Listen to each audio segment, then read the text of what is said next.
Mi familia faltó a mi cesárea de emergencia para grabar el cumpleaños de mi sobrino. Mientras yo estaba entrando a un quirófano sin saber si todo saldría bien, ellos sonreían frente a una cámara, cortaban un pastel y publicaban videos en redes sociales. Si alguien me hubiera contado esa historia años antes, jamás lo habría creído. Habría defendido a mis padres. Habría dicho que ellos nunca harían algo así. Pero la verdad tiene una forma extraña de mostrarse cuando menos lo esperas. Me llamo Lily y durante mucho tiempo pensé que tenía una familia normal. No perfecta, porque ninguna lo es, pero sí lo suficientemente unida como para estar presente cuando realmente importaba. Crecí en una pequeña ciudad donde todos conocían a todos. Mis padres llevaban más de 30 años casados y siempre daban la imagen de ser personas generosas y responsables. Mi hermano mayor, Daniel, era el orgullo de la familia. Desde que éramos niños, todo parecía girar alrededor de él. Sus logros eran celebrados durante semanas. Sus problemas se convertían en emergencias familiares. Yo aprendí a ocupar menos espacio, a pedir menos atención y a conformarme con las sobras emocionales que quedaban disponibles. Aún así, no guardaba resentimiento. Al menos eso era lo que me repetía durante años. Me esforzaba por mantener la paz. Cuando Daniel se casó con Amanda, fui una de las personas más felices de la ceremonia. Ayudé a organizar detalles, decoraciones y regalos. Cuando nació su hijo Ethan, también estuve presente. Lo cuidé incontables veces. Compré ropa para él cuando sus padres tenían dificultades económicas. Incluso cancelé algunos planes personales para ayudarlos cuando me necesitaban. Creía que eso era lo que hacía una familia. Mi propia vida parecía avanzar en la dirección correcta. Había conocido a Michael durante la universidad. Era amable, trabajador y tenía una paciencia infinita. Después de varios años juntos decidimos formar una familia. Cuando descubrí que estaba embarazada, sentí que comenzaba una nueva etapa llena de esperanza. Mis padres parecían emocionados. Mi madre hablaba constantemente sobre convertirse en abuela otra vez. Mi padre decía que la llegada de una nueva nieta sería una bendición para todos. Por primera vez en mucho tiempo, sentí que quizás las diferencias del pasado estaban desapareciendo. Los primeros meses del embarazo fueron tranquilos. Asistí a todas mis consultas médicas. Seguí cada recomendación al pie de la letra. Michael y yo preparamos la habitación del bebé con enorme ilusión. Pintamos las paredes, armamos los muebles y pasamos noches enteras imaginando cómo sería nuestra hija. Cada pequeña patada me llenaba de alegría. Cada ecografía reforzaba la sensación de que algo maravilloso estaba por llegar. Mi familia también parecía involucrada. Mi madre preguntaba constantemente por los avances. Daniel incluso prometió visitar el hospital el día del nacimiento. Sin embargo, durante las últimas semanas comenzaron a aparecer señales que no entendí en ese momento. Ethan estaba a punto de cumplir 8 años. Amanda llevaba meses planeando una enorme fiesta de cumpleaños. Hablaba del evento como si fuera una boda real. Había contratado fotógrafos, decoradores y animadores. Cada conversación familiar terminaba girando alrededor de la fiesta. Al principio no le di importancia. Pensé que ambos eventos podían coexistir perfectamente. Después de todo, una fiesta infantil dura unas horas. El nacimiento de una niña ocurre una sola vez. Una tarde acudí a una consulta rutinaria que cambió todo. El médico observó varias imágenes durante más tiempo del habitual. Su expresión se volvió seria. Sentí un nudo en el estómago. Después de varios minutos explicó que existían complicaciones inesperadas. Mi presión arterial había aumentado peligrosamente y el bienestar del bebé comenzaba a preocupar al equipo médico. Me habló con calma, pero entendí inmediatamente la gravedad de la situación. Necesitaba vigilancia constante. Existía la posibilidad real de una cesárea antes de la fecha prevista. Esa noche llamé a mi madre para contarle lo sucedido. Esperaba escuchar preocupación o apoyo. En cambio, su primera pregunta fue si la situación afectaría la fiesta de Ethan. Pensé que había escuchado mal. Le expliqué nuevamente las recomendaciones médicas. Ella respondió que seguramente todo saldría bien y cambió rápidamente de tema. Sentí una pequeña punzada de decepción, pero traté de ignorarla. Durante años me había acostumbrado a justificar comportamientos similares. Los días siguientes fueron una mezcla de miedo e incertidumbre. Michael intentaba mantenerse fuerte por los dos, pero podía ver la preocupación en sus ojos. Dormíamos poco. Revisábamos constantemente los movimientos del bebé. Cada llamada del hospital aceleraba mi corazón. Mientras tanto, los mensajes familiares seguían centrados en la fiesta. Fotos de decoraciones, videos de pruebas de sonido, comentarios sobre invitados especiales. Yo enviaba actualizaciones médicas y recibía respuestas breves antes de que la conversación regresara al cumpleaños. 3 días antes del evento ocurrió lo impensable. Desperté con un fuerte dolor y una sensación extraña que jamás había experimentado. Michael me llevó inmediatamente al hospital. Después de varios exámenes, los médicos tomaron una decisión urgente. No podían esperar más. La cesárea debía realizarse cuanto antes. Todo ocurrió muy rápido. Firmé documentos. Respondí preguntas. Escuché términos médicos que apenas comprendía. Lo único que sabía era que mi hija necesitaba nacer y que existían riesgos si retrasábamos el procedimiento. Mientras me preparaban para ingresar, llamé a mi madre. No contestó. Llamé a mi padre. Tampoco respondió. Intenté comunicarme con Daniel. Sin respuesta. Michael comenzó a llamar a todos mientras yo esperaba en una habitación rodeada de personal médico. Pasaron varios minutos. Después, una enfermera regresó para informar que el quirófano estaba listo. Mi corazón latía con fuerza. Nunca me había sentido tan vulnerable. No quería una multitud. No necesitaba una celebración. Solo quería saber que mi familia estaba allí. Finalmente recibí una llamada de mi madre. Pensé que estaba camino al hospital. Pensé que todo había sido un malentendido. Pero escuché ruido de música, niños corriendo y personas riendo al fondo. Mi madre sonaba distraída. Me dijo que la fiesta acababa de comenzar y que sería difícil abandonar el lugar. Prometió pasar después si aún tenía tiempo. Antes de que pudiera responder, escuché la voz de Amanda pidiéndole ayuda con unas fotografías. La llamada terminó pocos segundos después. Me quedé inmóvil mirando la pantalla de mi teléfono. Michael estaba furioso. Yo estaba demasiado sorprendida para reaccionar. Quería creer que alguien aparecería de todos modos. Mi padre.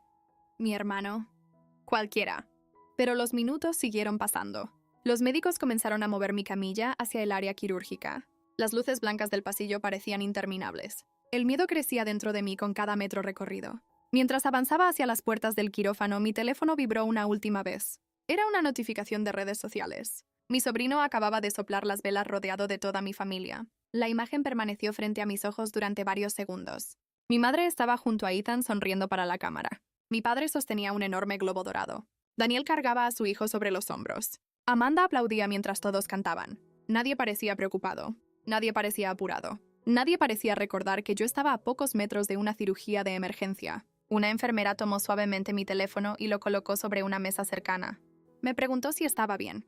Quise responder que sí, pero las palabras no salieron. Sentía una presión extraña en el pecho que no tenía nada que ver con la operación. Durante años había soportado pequeñas decepciones familiares, cumpleaños olvidados, promesas incumplidas, conversaciones donde mis problemas parecían menos importantes que los de los demás. Sin embargo, aquello era diferente. Aquella vez no se trataba de una cena cancelada o de una llamada perdida.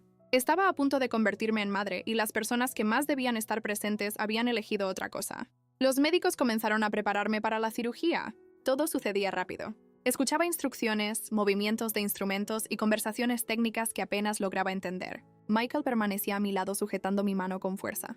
Intentaba tranquilizarme, pero podía sentir su propia angustia. Antes de entrar definitivamente al quirófano, revisó una vez más su teléfono. Nadie había respondido a sus mensajes. Ninguno de mis familiares había preguntado por mi estado.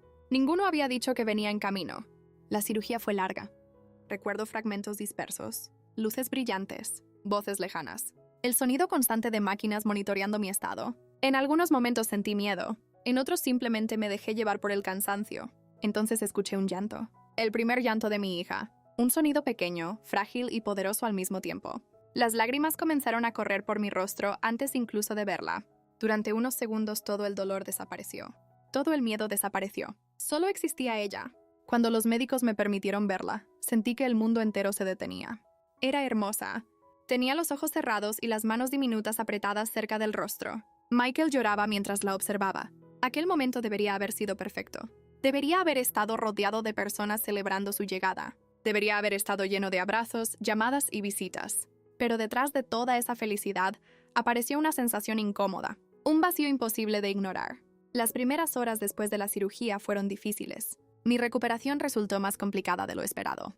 La presión arterial seguía siendo inestable y los médicos decidieron mantenerme bajo observación constante. Michael permaneció junto a mí todo el tiempo que pudo. Sin embargo, cuando debía acompañar a nuestra hija a diferentes controles, yo quedaba sola en la habitación. Miraba la puerta esperando ver aparecer a alguien de mi familia. Cada vez que escuchaba pasos en el pasillo sentía una pequeña esperanza. Nadie llegó. La mañana siguiente desperté con varias notificaciones acumuladas. Por un instante pensé que tal vez se trataba de mensajes preocupados de mis padres, pero al abrir el teléfono encontré algo completamente diferente. Decenas de fotografías del cumpleaños de Ethan, videos de la fiesta, imágenes de los juegos, imágenes del pastel, imágenes de los invitados bailando. Habían documentado prácticamente cada minuto del evento. Mi madre había publicado un álbum completo con más de 100 fotografías. Busqué mi nombre. No aparecía en ninguna parte. Tampoco aparecía mi hija. Continué revisando las publicaciones. Algunas personas comentaban preguntando por mí, ya que sabían que estaba cerca de la fecha de parto. Mi madre respondía con frases cortas diciendo que todo estaba bajo control. Daniel escribía comentarios sobre lo maravillosa que había sido la celebración. Amanda agradecía las felicitaciones recibidas. Ninguno mencionaba que yo había pasado por una cirugía de emergencia exactamente durante esas mismas horas. Al mediodía recibí finalmente una llamada de mi madre. Su voz sonaba alegre, demasiado alegre. Me preguntó cómo estaba la bebé. Ni siquiera preguntó primero cómo me encontraba yo.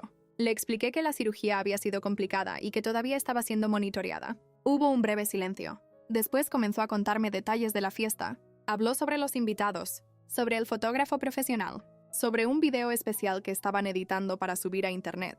Escuché durante varios minutos sin entender cómo era posible que aquella conversación estuviera ocurriendo. Cuando finalmente le pregunté por qué nadie había ido al hospital, respondió algo que jamás olvidaré. Dijo que Ethan solo cumplía 8 años una vez. Durante varios segundos pensé que había escuchado mal. Le recordé que yo también solo daba a luz a mi hija una vez. Su respuesta fue aún peor. Me dijo que yo estaba exagerando y que lo importante era que todo había salido bien. Aquella frase me golpeó más fuerte que cualquier otra cosa, porque entendí algo que había tratado de ignorar durante toda mi vida. Para ellos el resultado era lo único importante. No importaba mi miedo. No importaba mi soledad. No importaba lo que había sentido mientras me llevaban al quirófano, creyendo que algo podía salir mal. Como nada terrible había ocurrido, consideraban que su ausencia era irrelevante. Los días siguientes confirmaron esa dolorosa realidad. Mi padre apareció en el hospital 2 días después. Llegó con una sonrisa y un pequeño peluche comprado en una tienda cercana. Actuó como si nada hubiera pasado. Habló sobre el clima, sobre el tráfico, sobre algunos vecinos. Evitó completamente el tema de la cirugía. Cuando finalmente le pregunté directamente por qué no había venido antes, respondió que la fiesta llevaba meses organizándose y que abandonar todo en el último momento habría sido complicado. Complicado. Esa palabra permaneció en mi mente durante horas. Había sido complicado para ellos conducir hasta el hospital. Había sido complicado dejar una fiesta. Había sido complicado interrumpir una grabación. Pero aparentemente no había sido complicado dejarme sola. Cuando regresé a casa con mi hija, esperaba que las cosas mejoraran. Pensé que quizá todos intentarían compensar lo ocurrido. Pensé que habría visitas, ayuda o algún gesto sincero. Sin embargo, sucedió lo contrario. Cada vez que intentaba hablar del tema, alguien cambiaba la conversación. Si insistía demasiado, me acusaban de ser dramática. Amanda llegó a decir que estaba arruinando los recuerdos felices del cumpleaños de Ethan. Aquella frase marcó un antes y un después, porque comprendí que no sentían culpa. No estaban arrepentidos. No creían haber hecho nada malo. Durante los meses siguientes comencé a distanciarme lentamente. No fue una decisión repentina. Fue el resultado de cientos de pequeñas heridas acumuladas. Dejé de llamar con frecuencia. Dejé de asistir a algunas reuniones familiares. Dejé de esforzarme por mantener relaciones que solo existían cuando yo era quien hacía todo el trabajo emocional. Mientras tanto, mi hija crecía sana y fuerte. Cada sonrisa suya me recordaba lo que realmente importaba. Michael y yo construimos una rutina tranquila. Aprendimos a ser una familia por nuestra cuenta. Por primera vez empecé a preguntarme si tal vez había pasado demasiados años intentando ganar un amor que nunca me habían dado de forma justa. Con el tiempo, la distancia entre nosotros se volvió evidente para todos. Mis padres comenzaron a quejarse ante otros familiares. Daniel decía que yo me había vuelto fría. Amanda insinuaba que la maternidad me había cambiado. Y poco a poco empezó a formarse una nueva versión de la historia. Una versión donde ellos eran familiares atentos. Una versión donde yo había decidido alejarlos sin motivo. Una versión donde nadie mencionaba la fiesta. Una versión donde nadie mencionaba el hospital. Una versión que siguió creciendo durante años, hasta que una disputa inesperada terminó llevando a toda la familia a un lugar donde las mentiras ya no podían esconderse detrás de fotografías sonrientes ni publicaciones cuidadosamente editadas. Los años pasaron más rápido de lo que imaginé. Mi hija, Emma, creció rodeada de amor, estabilidad y tranquilidad. Michael y yo construimos una vida sencilla, lejos de los dramas constantes que habían marcado mi relación con mi familia durante tanto tiempo. No corté el contacto por completo, pero aprendí a establecer límites. Ya no corría cada vez que alguien me llamaba. Ya no intentaba solucionar problemas que no me correspondían. Y sobre todo, dejé de perseguir una aprobación que nunca llegaba. Sin embargo, aunque la distancia física aumentó, las historias que mi familia contaba sobre mí comenzaron a crecer en sentido contrario. Al principio eran pequeños comentarios. Mi madre decía a algunos familiares que yo estaba demasiado ocupada para visitarlos. Mi padre afirmaba que me había vuelto reservada desde el nacimiento de Emma. Daniel insistía en que yo siempre había sido sensible y que tendía a exagerar los conflictos. Eran frases aparentemente inofensivas, pero poco a poco fueron construyendo una narrativa completamente diferente de la realidad. Con el tiempo, muchas personas comenzaron a creer esa versión. Algunos familiares que antes me llamaban regularmente dejaron de hacerlo. Otros se mostraban incómodos cuando coincidíamos en reuniones familiares. Notaba miradas extrañas, comentarios ambiguos, preguntas cuidadosamente formuladas. Era evidente que alguien había estado contando una historia donde yo aparecía como la hija ingrata que se había alejado de una familia amorosa sin ninguna razón válida. Durante mucho tiempo elegí guardar silencio. Estaba cansada de justificarme, cansada de explicar una y otra vez lo que había sucedido en el hospital. Además, cada vez que intentaba hablar del tema, mi familia reaccionaba exactamente igual. Decían que estaba obsesionada con el pasado. Decían que debía superar las cosas. Decían que lo importante era mantener la paz. Pero la paz que ellos defendían siempre exigía que yo fuera la única persona que callara. Emma tenía ya 6 años cuando todo cambió. Mi abuelo materno falleció después de una larga enfermedad. Había sido una de las pocas personas de la familia que siempre me trató con cariño genuino. Nunca tomó partido en los conflictos familiares. Nunca intentó minimizar mis sentimientos. Cuando murió, sentí una tristeza profunda. También sentí que desaparecía uno de los últimos puentes que todavía me conectaban con mi familia. Tras su fallecimiento comenzó el proceso de distribución de ciertos bienes familiares. No se trataba de una fortuna enorme, pero sí de propiedades, inversiones y cuentas que debían ser organizadas legalmente. Mi abuelo había dejado instrucciones muy específicas sobre cómo debía realizarse todo. Para sorpresa de muchos, había decidido dividir parte de sus bienes de manera equitativa entre varios miembros de la familia, incluidos algunos nietos. Aquella decisión provocó tensiones inmediatas. Daniel asumía que recibiría la mayor parte. Amanda también estaba convencida de ello. Mis padres apoyaban completamente esa idea. Cuando descubrieron que la distribución sería diferente, comenzaron las discusiones. Al principio intenté mantenerme al margen. No quería participar en peleas relacionadas con dinero. Sin embargo, pronto entendí que eso sería imposible. Algunas propiedades requerían firmas conjuntas y varios documentos necesitaban la aprobación de todos los herederos involucrados. Mi nombre aparecía en numerosos trámites. De repente, personas que llevaban años ignorándome comenzaron a llamarme constantemente. Las conversaciones eran tensas desde el primer minuto. Daniel insistía en que ciertas decisiones debían tomarse rápidamente. Mi padre hablaba de la importancia de mantener los bienes dentro de la familia. Amanda presionaba para vender algunas propiedades cuanto antes. Yo simplemente quería respetar la voluntad de mi abuelo. Esa diferencia de objetivos terminó convirtiéndose en un problema mucho más grande de lo que cualquiera esperaba. Una tarde recibí una llamada de un abogado que representaba parte de los intereses familiares. Lo que me dijo me dejó completamente sorprendida. Al parecer, algunas declaraciones realizadas por mis padres y mi hermano durante reuniones previas contenían afirmaciones falsas sobre mi relación con la familia. Habían presentado una imagen donde yo aparecía como una persona distante, conflictiva y poco colaboradora. Según ellos, mi comportamiento durante años demostraba que no tenía interés en mantener vínculos familiares. Cuando escuché aquello, sentí una mezcla de tristeza y rabia. No porque me sorprendiera, sino porque confirmaba exactamente lo que llevaba años sospechando. Habían convertido sus propias decisiones en defectos míos. Habían transformado su abandono en mi supuesto rechazo.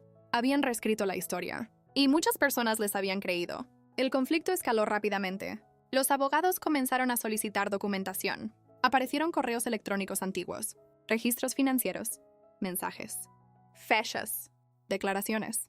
Cada detalle empezó a ser analizado con cuidado. Lo que inicialmente parecía una simple cuestión de herencia, se convirtió en una investigación mucho más amplia sobre decisiones familiares tomadas durante años. Fue entonces cuando surgió un tema que yo no esperaba volver a escuchar: la cesárea. Durante una reunión legal, uno de los abogados mencionó el deterioro de la relación familiar y preguntó cuándo había comenzado realmente el distanciamiento. Mi familia respondió con absoluta seguridad. Dijeron que yo había cambiado después del nacimiento de Emma. Dijeron que me había vuelto resentida. Dijeron que nunca acepté el apoyo que intentaron brindarme. Apoyo. Escuchar esa palabra casi me hizo reír, porque sabía exactamente qué apoyo describían. El apoyo que nunca llegó. El apoyo que existía únicamente en sus relatos. A medida que avanzaban las declaraciones, las contradicciones comenzaron a multiplicarse. Mi madre aseguró que había permanecido pendiente de mí durante todo el proceso médico.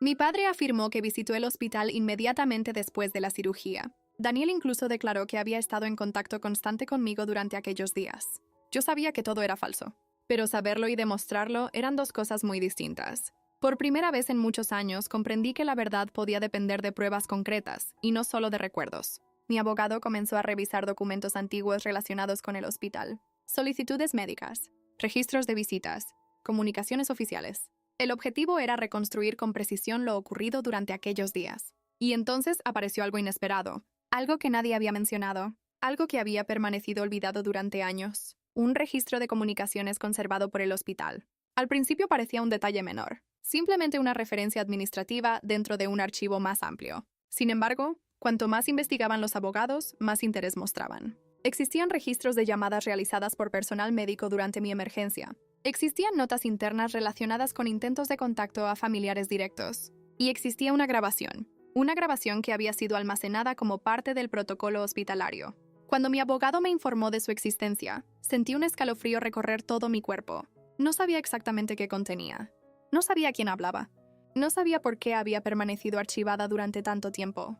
Pero la expresión de mi abogado me hizo entender que aquello podía ser importante. Muy importante. Durante los días siguientes, intentaron obtener acceso oficial al material. El proceso fue lento debido a cuestiones legales y administrativas. Mientras tanto, mi familia continuó insistiendo en su versión de los hechos. Seguían afirmando que habían estado presentes. Seguían describiéndose como familiares comprometidos y preocupados. Seguían actuando con una seguridad que resultaba casi desconcertante. Era como si hubieran repetido la mentira tantas veces que ya la consideraran verdad.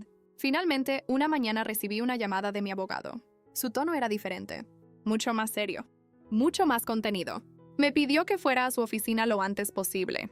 Cuando llegué, encontré varios documentos sobre la mesa. También había una computadora portátil abierta. Mi abogado me pidió que me sentara. Luego respiró profundamente y me explicó que la grabación no solo existía. La grabación había sido recuperada y lo que contenía tenía el potencial de cambiar completamente todo el caso. Todavía recuerdo la sensación que tuve al sentarme frente a aquella computadora. Mi abogado permanecía en silencio mientras organizaba algunos documentos. La oficina estaba tranquila, pero dentro de mí todo era ruido. Mi corazón golpeaba con fuerza. Durante años había vivido con recuerdos, emociones y certezas personales. Sabía lo que había ocurrido. Sabía quién había estado ausente. Sabía cómo me había sentido. Pero por primera vez existía la posibilidad de que la verdad estuviera registrada en algo más fuerte que mi memoria. Mi abogado me explicó que el hospital conservaba ciertos registros de llamadas realizadas durante emergencias médicas. En situaciones delicadas, el personal intentaba contactar a familiares directos para informar cambios importantes o solicitar decisiones rápidas, si llegaban a ser necesarias. Algunas de esas comunicaciones quedaban archivadas automáticamente por motivos administrativos y legales. Lo extraordinario era que una de aquellas grabaciones había sobrevivido durante todos esos años. Cuando presionó el botón de reproducción, sentí que apenas podía respirar. La voz que escuché primero pertenecía a una enfermera. Se identificó claramente. Mencionó mi nombre. Explicó que estaba siendo preparada para una cesárea de emergencia. Pidió hablar con un familiar inmediato. Después hubo unos segundos de silencio. Y entonces escuché la voz de mi madre. Durante un instante cerré los ojos. Era exactamente como la recordaba. La misma voz que me había acompañado durante toda mi infancia. La misma voz que alguna vez me había cantado para dormir. La misma voz que había elegido otra cosa el día que más la necesitaba. La enfermera explicó nuevamente la situación médica. Habló de la urgencia. Habló de los riesgos. Habló de la conveniencia de que algún familiar acudiera al hospital. Mi madre respondió con una tranquilidad que me dejó paralizada. Dijo que estaban ocupados en una celebración familiar. Preguntó si realmente era necesario interrumpir la fiesta. La enfermera insistió en la importancia de la situación. Y entonces ocurrió algo que jamás había sabido. Al fondo de la llamada se escuchaban claramente la música, las risas y los sonidos de la fiesta. No era una interpretación. No era una opinión. Era una evidencia. La celebración estaba ocurriendo exactamente mientras el hospital intentaba localizar a mi familia. La conversación continuó. Mi madre comentó que seguramente todo estaría bien. Luego alguien se acercó a ella. Reconocí inmediatamente la voz de Amanda. Preguntó quién llamaba. Mi madre le explicó brevemente la situación. Amanda respondió algo que provocó un silencio absoluto en la oficina. Dijo que no tenía sentido arruinar el cumpleaños de Ethan por algo que los médicos podían manejar solos. Después se escucharon varias risas. Jesus. Mientras yo esperaba una cirugía de emergencia, mientras Michael intentaba localizar desesperadamente a cualquier familiar, mientras mi hija estaba a punto de nacer, las manos comenzaron a temblarme. Mi abogado detuvo momentáneamente la grabación para preguntarme si quería continuar. Le dije que sí. Necesitaba escuchar todo. Necesitaba conocer cada detalle. Necesitaba saber hasta dónde llegaba la verdad.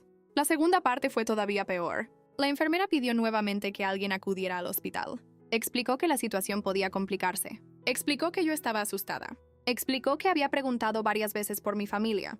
Entonces apareció otra voz. La voz de Daniel. Mi hermano. El hombre por quien tantas veces había sacrificado tiempo, dinero y energía. El hombre cuyo hijo había cuidado incontables veces. El hombre que más tarde juraría haber estado pendiente de mí. Daniel preguntó cuánto tiempo duraría todo. La enfermera respondió que no podía asegurarlo. Entonces él dijo una frase que quedó grabada para siempre. Dijo que ya habían contratado un equipo profesional para grabar el cumpleaños y que sería una pena desperdiciar todo ese dinero. Aquellas palabras hicieron que algo dentro de mí terminara de romperse. No porque fueran crueles, sino porque eran sinceras. Por primera vez escuchaba lo que realmente pensaban cuando creían que nadie más estaba escuchando. No había preocupación. No había conflicto interno. No había culpa. Simplemente habían tomado una decisión. Y yo había perdido. Durante varios minutos nadie habló en la oficina. Mi abogado dejó que el silencio hiciera su trabajo. Finalmente me explicó que aquella grabación podía convertirse en una pieza fundamental dentro del proceso legal.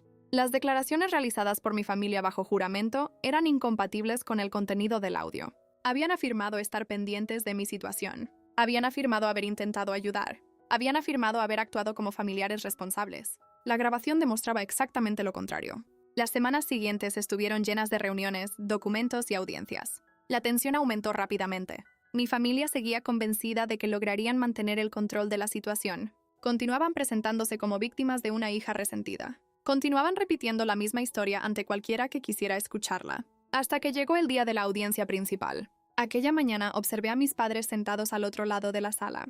Parecían seguros. Daniel también parecía tranquilo. Amanda evitaba mirarme. Sus abogados hablaban con confianza. Era evidente que ninguno imaginaba lo que estaba a punto de suceder. Cuando llegó el momento adecuado, mi abogado solicitó autorización para presentar nueva evidencia. Recuerdo perfectamente el instante en que la grabación comenzó a sonar. La sala quedó en silencio. La voz de la enfermera llenó el espacio. Después apareció la voz de mi madre. Luego la de Amanda. Luego la de Daniel. Una por una, frase por frase. Sin interrupciones. Sin explicaciones. Sin posibilidad de reinterpretar nada. La expresión de mi padre cambió primero. Después la de mi madre. Daniel bajó la mirada. Amanda se puso pálida. Por primera vez en muchos años no tenían una respuesta preparada. No podían acusarme de exagerar. No podían decir que recordaba mal los hechos. No podían manipular la conversación. La verdad estaba reproduciéndose frente a todos. Y la verdad tenía sus propias palabras. Cuando terminó la grabación, la sala permaneció en silencio durante varios segundos. Fueron probablemente los segundos más largos de toda mi vida. Mi abogado comenzó entonces a comparar las declaraciones recientes con el contenido del audio. Cada contradicción quedó expuesta. Cada mentira quedó visible. Cada intento de reescribir la historia empezó a derrumbarse. Lo que ocurrió después fue rápido. Las versiones comenzaron a cambiar. Las excusas aparecieron. Los recuerdos se volvieron confusos. Las responsabilidades empezaron a desplazarse de una persona a otra. Pero ya era demasiado tarde. Porque la cuestión principal ya no era quién había cometido el error. La cuestión era quién había dicho la verdad. Y por primera vez, después de tantos años, la verdad estaba de mi lado. El conflicto legal terminó resolviéndose meses después. Algunas decisiones económicas fueron corregidas. Varias reclamaciones fueron rechazadas. Determinadas conductas quedaron registradas oficialmente dentro del expediente. Pero lo más importante no fue ninguna resolución financiera. Lo más importante fue la claridad. Durante años me había preguntado si estaba exagerando, si había sido demasiado sensible, si realmente las cosas habían ocurrido como las recordaba. Aquella grabación respondió todas esas dudas. No estaba equivocada. No estaba exagerando. No estaba inventando nada. Simplemente había sido abandonada por las personas que más debían haber estado presentes. Después de todo aquello, mi relación con mi familia cambió para siempre. No hubo grandes reconciliaciones. No hubo disculpas sinceras. No hubo conversaciones milagrosas que repararan años de daño. Y por primera vez entendí que no necesitaba ninguna de esas cosas para seguir adelante. Mi verdadera familia estaba sentada conmigo cada noche en la mesa de mi casa. Michael, Emma, las personas que habían estado allí cuando realmente importaba. A veces todavía pienso en aquel día en el hospital. Pienso en la joven asustada que avanzaba hacia el quirófano mirando una fotografía de cumpleaños en su teléfono. Si pudiera hablar con ella ahora, le diría algo muy simple. Le diría que algún día dejaría de buscar amor en quienes nunca estuvieron dispuestos a ofrecerlo.